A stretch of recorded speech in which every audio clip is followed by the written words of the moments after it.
ഈ ഒരു ആപ്പ് നിങ്ങളുടെ മൊബൈലിൽ ഇൻസ്റ്റാൾ ചെയ്താൽ നാളെ നിങ്ങളുടെ ലൈഫിൽ സംഭവിക്കാൻ പോകുന്ന കാര്യങ്ങൾ എന്തൊക്കെയാണെന്ന് വളരെ കൃത്യമായി മുൻകൂട്ടി നിങ്ങൾക്ക് അറിയാൻ കഴിയുമെന്ന് ഞാൻ പറഞ്ഞാൽ അത് വിശ്വസിക്കാൻ സാധിക്കുമോ? എന്നാൽ വിശ്വസിച്ചേ പറ്റൂ. അങ്ങനെ ഒരു ആപ്പ് ഉണ്ട് എന്നല്ല, ഉണ്ടായിരുന്നു എന്ന് പറയുന്നതായിരിക്കും ശരി.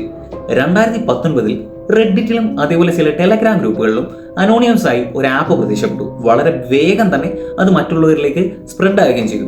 ഫ്യൂച്ചർ മീ ട്രേസ് എന്ന് പറയുന്ന ആപ്പ് ആയിരുന്നു അത്. ഫ്യൂച്ചർ മീ ട്രേസ് എന്നായിരുന്നു ആ ആപ്പിന്റെ പേര്. പ്ലേ സ്റ്റോറിലും അതേപോലെ ഒഫീഷ്യൽ ആയിട്ടുള്ള ഒരു ആപ്പ് സ്റ്റോറിലും ഈ ആപ്ലിക്കേഷൻ ലഭ്യമായിരുന്നില്ല. അതേപോലെ തന്നെ ഇതിന്റെ ഡെവലപ്പറിന്റെ പേരോ ഡീറ്റെയിൽസോ എവിടെയും ഇല്ലായിരുന്നു. അനോണിമസ് ആയി വന്ന ഒരു റാൻഡം ആയിട്ടുള്ള ഒരു ആപ്പ്. ഓക്കെ, അപ്പം ഇതിനെപ്പറ്റി ഒന്നും ആർക്കും അറിയില്ല. ആരാണ് ഡെവലപ്പർ, എന്താണ് ഒന്നും അറിയില്ല. എന്നാലും കൗതുകം കൊണ്ടോ കഴപ്പ് കൊണ്ടോ ആൾക്കാർ ഇത് ഇൻസ്റ്റാൾ ചെയ്തു, ഒരുപാട് പേര് ഇത് യൂസും ചെയ്തു. അപ്പോൾ ഈ ആപ്പ് നമ്മൾ ഓപ്പൺ ചെയ്യുമ്പോൾ തന്നെ, ഇതിലെ ഏറ്റവും വലിയ മിസ്റ്ററിയാണ് ഞാൻ പറയാൻ പോകുന്നത്. ഈ ആപ്പ് നമ്മൾ ഓപ്പൺ ചെയ്യുമ്പോൾ തന്നെ എൻറ്റയർലി ബ്ലാക്ക് ഔട്ട് ആയിട്ടുള്ള ഒരു സ്ക്രീനാണ് കാണിക്കുന്നത്. കംപ്ലീറ്റ്ലി ബ്ലാക്ക് ആയിട്ടുള്ള ഒരു സ്ക്രീൻ.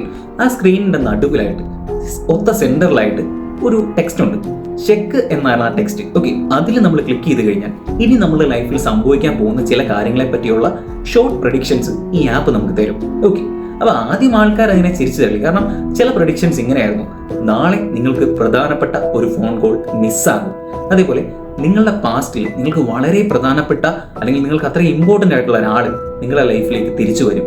അതേപോലെ നാളെ നിങ്ങൾ ട്രാവലിംഗ് കംപ്ലീറ്റ് ആയി ഒഴിവാക്കണം, അല്ലെങ്കിൽ വലിയൊരു അപകടം നിങ്ങളെ തേടിയെത്തും. ഈ രീതിയിലൊക്കെയായിരുന്നു പ്രഡിക്ഷൻസ്. ആൾക്കാർ അതിനെ കംപ്ലീറ്റ്ലി ചിരിച്ചു തള്ളി. കാരണം ഏതൊരു ആപ്പ് ഇൻസ്റ്റാൾ ചെയ്തു, വളരെ റാൻഡമായിട്ടൊരു ആപ്പ് ഇൻസ്റ്റാൾ ചെയ്യുന്നു, ആപ്പിൽ ചെക്കെന്ന് കാണിക്കുന്നു, നമ്മൾ ക്ലിക്ക് ചെയ്യുന്നു, എന്തൊക്കെയോ പ്രഡിക്ഷൻസ് കാണിക്കുന്നു. ഇതൊന്നും സംഭവിക്കാൻ പോകുന്നില്ലെന്ന് എല്ലാവർക്കും അറിയാം. ഇതെല്ലാവരും എഴുതി തള്ളുന്നു. പക്ഷെ കളി കാര്യമാവാൻ അധികം സമയമൊന്നും വേണ്ടി വന്നില്ല. കാരണം അതിലൊരു യൂസറിന് കിട്ടിയ പ്രഡിക്ഷൻ ഇങ്ങനെയായിരുന്നു: കൃത്യം 12 മണിക്കൂർ കഴിയുമ്പോൾ നിങ്ങളുടെ ഫോൺ നിശ്ചലമാവും, പ്രവർത്തനരഹിതമാവും. യൂസർ അത് കാര്യമാക്കിയില്ല. എന്നാൽ കൃത്യം 12 മണിക്കൂർ കഴിഞ്ഞപ്പോൾ തന്നെ അദ്ദേഹത്തിന്റെ ഫോൺ ഡെഡായി, കംപ്ലീറ്റ്ലി ഓഫായി. ഓക്കെ, അപ്പം ആൾക്ക് പേടിയായി. അതേപോലെ മറ്റൊരു യൂസറിന്റെ അനുഭവം പറയാം.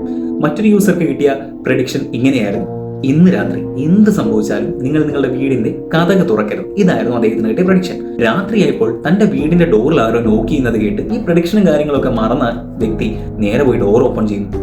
ഡോർ ഓപ്പൺ ചെയ്ത് അദ്ദേഹം ഞെട്ടി. കാരണം വീടിന്റെ ഫ്രണ്ടിൽ നിൽക്കുന്നത് പോലീസുകാരായിരുന്നു, കോപ്സ്. അതെ, അവിടുത്തെ പോലീസുകാർ അദ്ദേഹത്തിന്റെ വീടിന്റെ ഫ്രണ്ടിൽ മിഡ് നൈറ്റിൽ പാതിരാത്രി വന്ന് നിൽക്കണം. ഒന്ന് ഓർത്തു നോക്കി, ഏതൊരു മനുഷ്യനാണെങ്കിലും കിളി പറക്കും ഇല്ലേ? എന്നാൽ സംഭവം എന്താണെന്ന് വെച്ച് കഴിഞ്ഞാൽ, ആ പോലീസുകാർ മറ്റൊരു വ്യക്തിയുടെ വീട്ടിലേക്ക് പോകുന്ന വഴിയിൽ വീട് മാറി കയറിയതാണ് ഇയാളുടെ വീട്ടിൽ. എന്നിരുന്നാൽ പോലും പ്രഡിക്ഷൻ കറക്റ്റായി, അല്ലെങ്കിൽ പ്രഡിക്ഷനുമായിട്ട് മാച്ച് ചെയ്യുന്നുണ്ട്.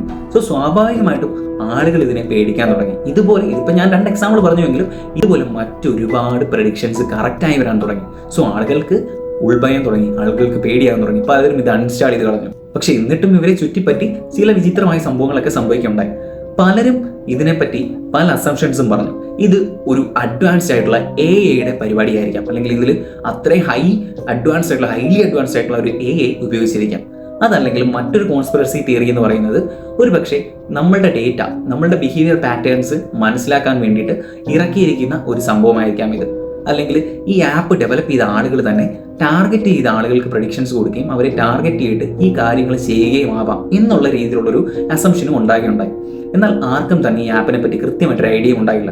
2020 ആയപ്പോഴേക്കും ഈ ആപ്പ് പൊടുന്നനെ എല്ലാ സൈറ്റിൽ നിന്നും അപ്രത്യക്ഷമായി. ഇത് ഡൗൺലോഡ് ചെയ്യാനുള്ള ലിങ്ക് ഒരിടത്തുമില്ല, എല്ലായിടത്തും ഈ ലിങ്ക് റിമൂവ് ആയി. എന്നാൽ ചില ആളുകൾ അപ്പോഴും ഫോണിൽ ഈ ആപ്ലിക്കേഷൻ ഇൻസ്റ്റാൾ ചെയ്തു വെച്ച ചില വ്യക്തികളുണ്ടല്ലോ, അവരുടെ ഫോണിലേക്ക് ഒരു മെസ്സേജ് വരികയുണ്ടായി: ഇതിൽ പാർട്ടിസിപ്പേറ്റ് ചെയ്തതിന് നന്ദി, താങ്ക്സ് ഫോർ യുവർ പാർട്ടിസിപ്പേഷൻ എന്നുള്ള ഒരു മെസ്സേജ് എല്ലാവരുടെയും ഫോണിലേക്ക്, ഇത് ഇൻസ്റ്റാൾ ചെയ്ത് വെച്ചിരിക്കുന്ന എല്ലാവരുടെയും ഫോണിലേക്ക് വരികയുണ്ടായി. അതോടുകൂടി ഈ ആപ്പ് തീർന്നു, അവസാനിച്ചു. അതിനെപ്പറ്റി പിന്നെ എവിടെയും ഒന്നുമില്ല, ഒരു ന്യൂസിൽ ഒരു ആർട്ടിക്കിൾ ഇല്ല, അല്ലെങ്കിൽ ഇതിനെപ്പറ്റി ഒരു ഡേറ്റയും എവിടെയില്ല. വാനിഷ്, കംപ്ലീറ്റ്ലി ഈ ആപ്പ് വാനിഷ് ആയിപ്പോയി. ഓക്കെ, ഇപ്പോഴും ഇന്നും അതൊരു മിസ്റ്ററി ആയിട്ട് തുടരുകയാണ്.